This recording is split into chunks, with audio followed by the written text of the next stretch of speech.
नमस्कार सबै तपाईहरु साथीहरुलाई। मैले यो नारायण गोपालको झरेको पात जै भन्ने अलिअलि बजाउने कोसिस गरेको, सिम्पल तरिकाले बजाइदिएको छु। यो अलिकति बजाएर देखाइदिनुस् न सर भनेर भन्नु भएको छ है। त्यही भएर मैले बजाएर देखाइदिएको। मैले यो एफ को बाँसुरी बजाएको सानो, यो एफ को ठुलो बजाएको है। यो के गरेको, तल मोटो पबाट यसरी पर झरेको पात झै भयो गरेर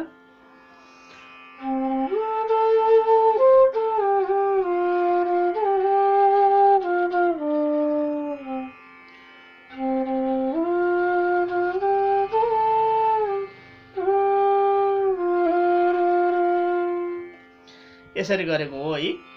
नबुझेको कुराहरु मलाई यसो सोध्नु होला। यो जसले भन्नु भएको उहाँले बुझ्नुहुन्छ होला। ल तपाईहरु सबैजना हेर्नेहरुलाई मेरो धेरै धेरै शुभकामना छ। तपाईहरु पनि यो गीत यसो आफ्नो हिसाबले तपाईहरुसँग जुन बाँसुरी छ त्यही बाँसुरीले अभ्यास गर्दा फरक पर्दैन है। ल आगामी दिनमा फेरि हामी यस्तै गरेर भेट गर्नेछौँ। ल धन्यवाद।